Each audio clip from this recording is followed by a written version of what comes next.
All hell is breaking loose as a Russian ballistic missile struck and destroyed a U.S. factory in Kyiv, Ukraine. It was a drone factory owned by a U.S. registered company called Terminal Autonomy, marking the first known Russian strike on a U.S.-owned company in Ukraine. And now Donald Trump is saying he most likely will not be providing a license for Patriot interceptors to Zelensky, which Ukraine so desperately needs to stop the constant barrages of Russian ballistic missiles. Donald Trump promised Ukraine the license for the Patriot interceptors a few weeks back at the NATO summit. This past week, when Zelensky visited the White House, Zelensky confirmed that this license would be delivered to Ukraine. Zelensky met with executives at Lockheed Martin regarding the license. And now Donald Trump is saying that he most likely will not be providing this license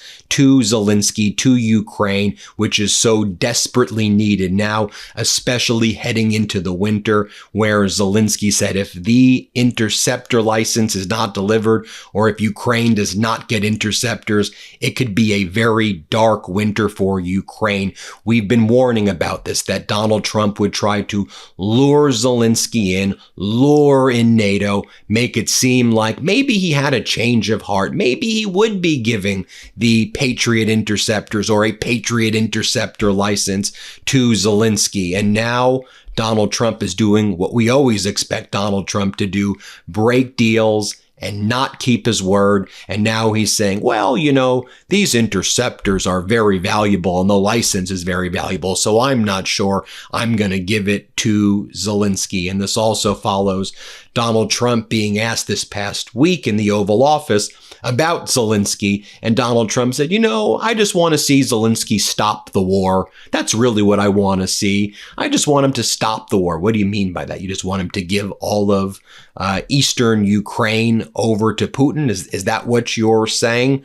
And so this also is happening at a time where we saw Russia launch massive strikes in western Ukraine, in Lviv, and those Russian ballistic missiles not only striking Lviv and causing a lot of casualties there, but there were like at least 2 Russian ballistic missiles that landed in Lublin in eastern Poland. And at first, we didn't hear anything from the Polish government about what was happening. And earlier yesterday, they indeed confirmed that there were 1 or 2 ballistic missiles that landed in Poland, although Prime Minister Tusk tried to downplay it, and Poland tried to act like, well, you know, it probably was just a wayward ballistic missile. And so we were thinking about maybe shooting it down, but when we saw it wasn't really going to cause any harm to infrastructure, we just let it land. And so we're not going to invoke Article 4 of NATO, which is the consultation provision, nor are we going to invoke Article 5, which is the mutual defense provision. And I think Poland realizes that if they were to invoke Article 4 or Article 5, Donald Trump in the United States would not abide by the Article 5 obligations. So I think that's why Poland wants to downplay what took place. So Donald Trump told the Financial Times, I'm not sure if I'm going to provide the Patriot interceptor missiles or the license to Ukraine. Here's how they state what went down in Financial Times during a recent call with Donald Trump. Donald Trump has said he has not decided whether he will allow Ukraine to produce Patriot surface-to-air interceptor missiles, casting doubt on whether Washington will agree to one of Kyiv's top priorities. The U.S. president said in a phone interview with Financial Times on Thursday that he was not sure whether Washington would grant Ukraine a license to produce Patriot missiles, adding that we're looking at it. You know, it's a very extraordinary weapon, and we have to be a little bit careful of who we license it to. We don't really license equipment. Now, this follows Donald Trump very specifically saying at NATO, we are going to give Zelensky a license. Donald Trump's direct quote, one of the things we're going to be talking about, he says this sitting next to Zelensky in Turkey at the NATO summit. One of the things we're going to be talking about is we're going to be giving a license to you to make Patriots. Pretty cool, right? Just to remind you what Donald Trump said on July 8th.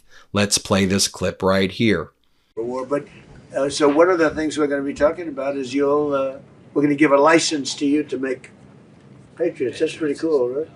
Larry? This way you can't complain that we're not giving them enough. I say, make them yourself.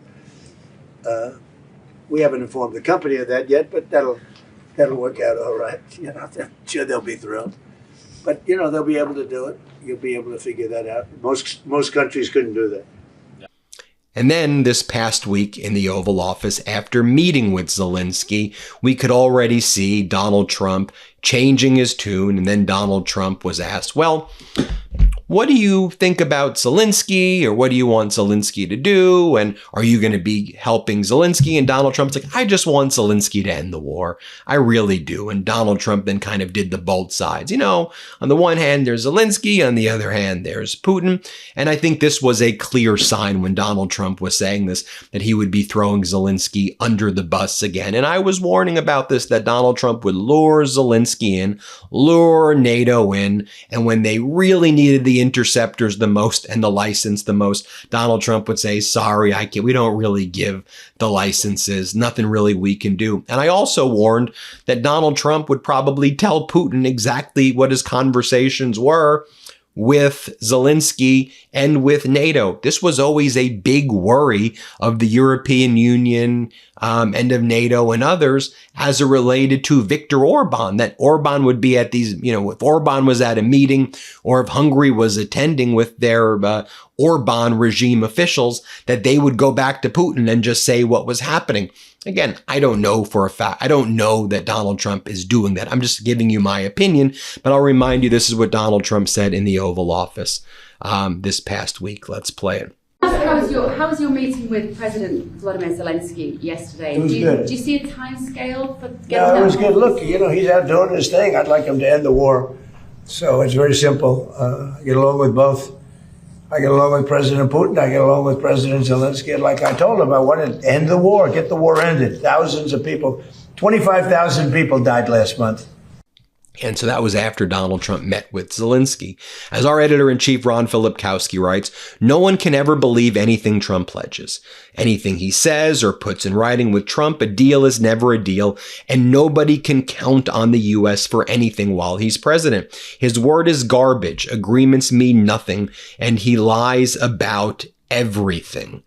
And here's what Polish Prime Minister Donald Tusk said yesterday morning, which is very alarming. After my conversation with President Zelensky, because Zelensky was in Lublin, Zelensky was there before the Russian ballistic missile landed in the same city. Tusk said, after my conversation with President Zelensky, it is quite clear to me that the next 100 days could decide the outcome of the war.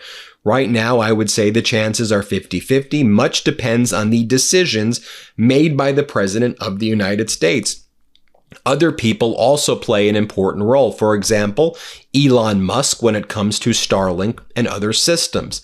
So some of this goes beyond politics. And so when I saw Prime Minister Tusk of Poland say that, I said, really, you're going to trust Donald Trump and Elon Musk to deliver what y'all believe is necessary in the next 100 days? I said, that is a red alarm right there.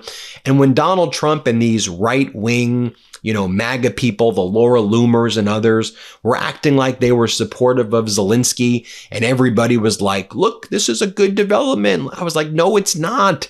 I said, these people should be the biggest red flag about what's going on, in my opinion. I'll remind you what Zelensky said a few days after the NATO summit. Here's what he said. This was like July 13th. Zelensky writes, Trump and I have reached an important deal on licenses to produce Patriot systems.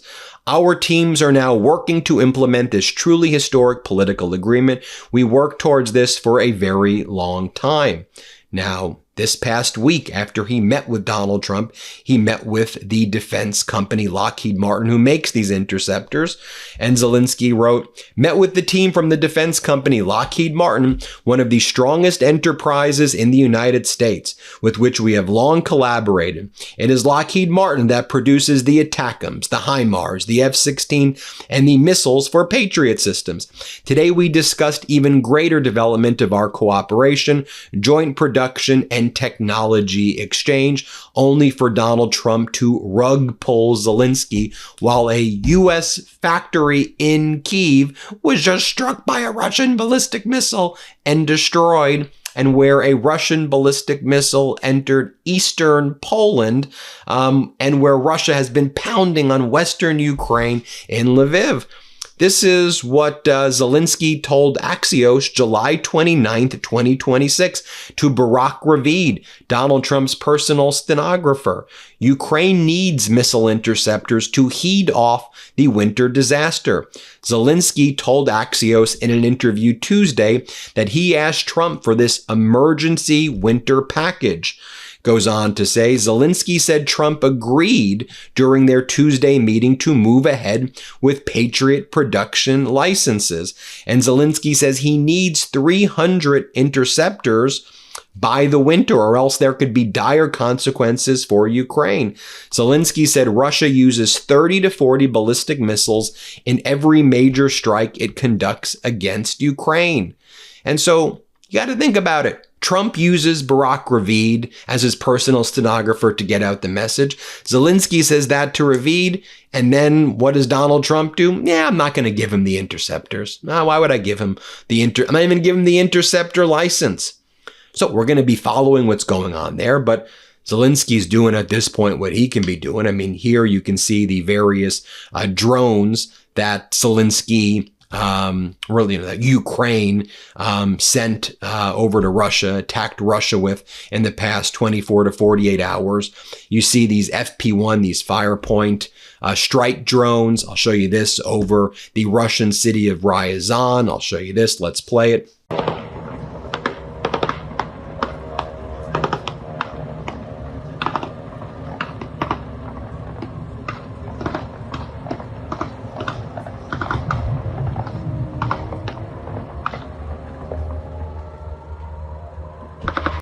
Here you can see another Ukrainian FP1 strike drone flying pretty low over Ryazan during yesterday's air attacks on the Russian city. Remember, we also saw a wild berries facility there struck the other day. But look at these Ukrainian FP1 drones. You can see it right here.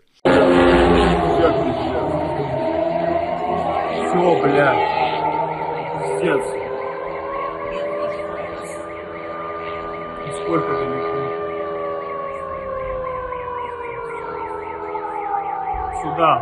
А, нет, туда тоже пролетел. Дальше.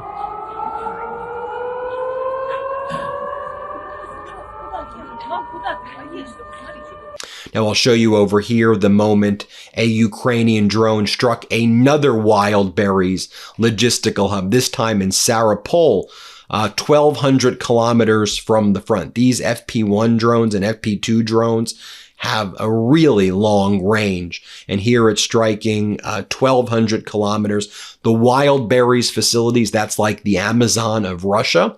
It's like an Amazon company. It's a logistical hub, but Ukraine says it's also used for military logistics by Putin. And I'll show you right here the moment a Ukrainian drone struck the wild berries logistic facility. Let's play it.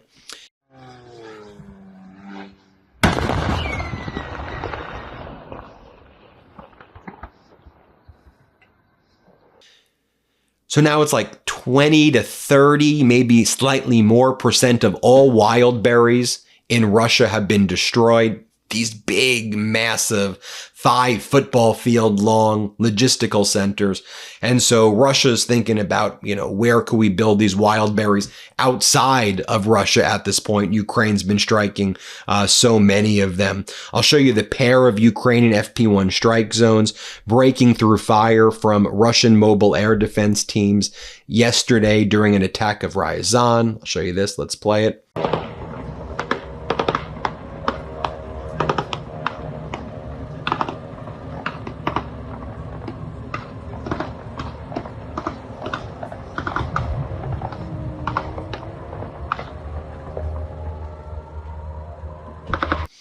Take a look at this close-up footage of the fire at the 90,000 square meter wild berries hub in Penza, which was set to expand beyond 180,000 square meters. You could play this clip.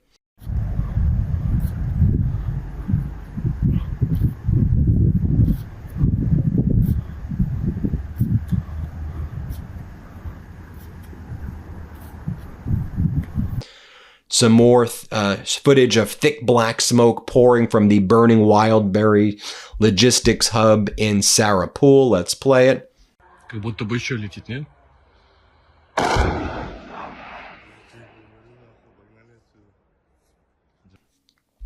And you can see more footage of that right here. This towering column of black smoke rising above the Wildberries logistic hubs in Sarapul right there. Same thing you saw in Penza right here. And then a Wildberries distribution hub was destroyed by Ukrainian drones in Volgograd, Stalingrad. But let me show you what the scenes looked like over there. I'll show you this photo first of Ukrainian drones attacking the Wildberries of Volgograd. And here in Russia, you'll see the Wildberries distribution hub destroyed. You can see some footage of what that looked like. Let's play it.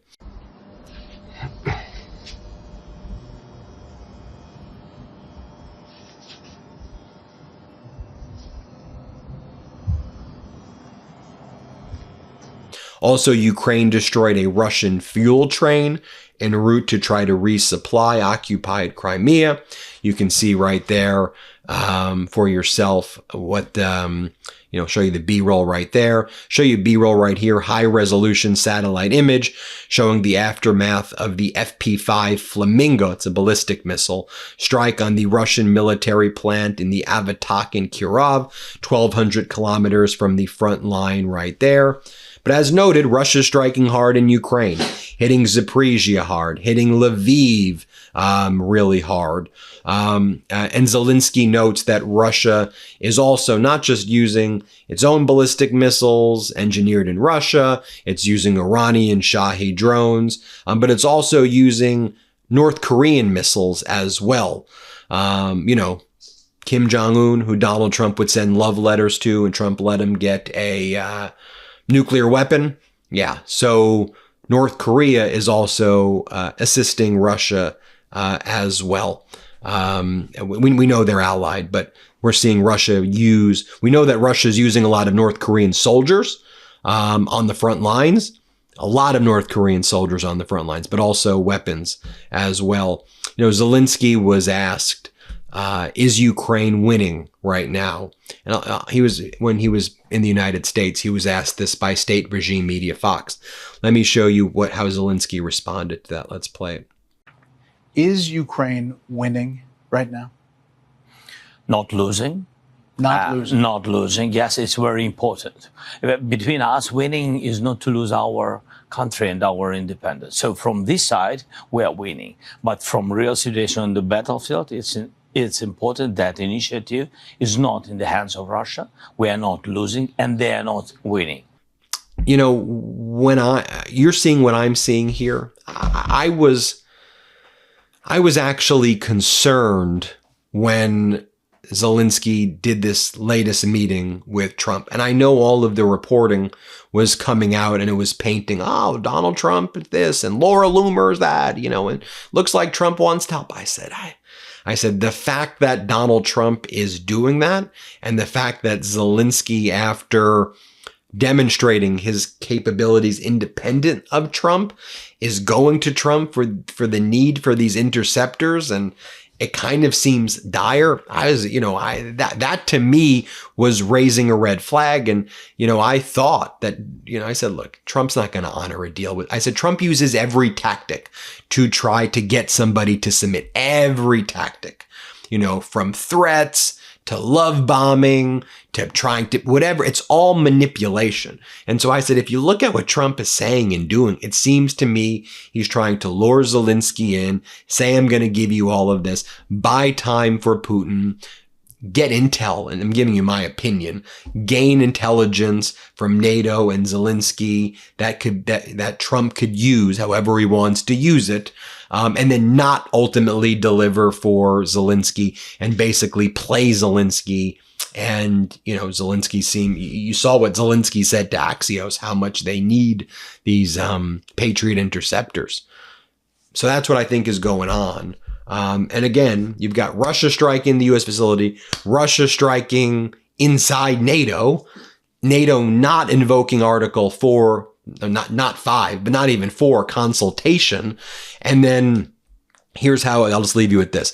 This is how CNN reported it. NATO forces were seconds away from shooting down the missile in Poland before assessing it was going to crash on its own, a senior NATO military official tells CNN. There are no current plans to invoke Article 4, which would trigger formal discussion between NATO members about taking action. The official added, the article has been invoked 3 times since Russia's full-scale invasion of Ukraine in February 2022. And I think this is exactly what Russia wanted to test. Russia knew that Zelensky was in that city earlier in the day. They sent a missile or two, not to hit any targets, but just to dunk one or two in Poland, have the air defense systems get activated. You could hear the sirens in Poland, and then see what NATO would do. And I think they got the data point that in this situation, NATO doesn't even invoke Article 4. And that was the data I think Putin was looking for. And then strike the U.S. factory, get Trump a little nervous, and then you see Trump change his tune very quickly about giving the interceptor license to Zelensky. That's what I think's going on. You tell me. Hit subscribe. Let's get to 7 million subscribers. Thanks for watching, everybody. Oh, did you get your copy of WTF America? Get your copy of pre-order it right now as well. Click the QR code. It's one of there. Thanks for watching. Before you go, our book, WTF America, is available for pre-order now. It's the story of how we got here and how we fight our way back. To pre-order, scan the QR code or click the link in the description. Let's do this.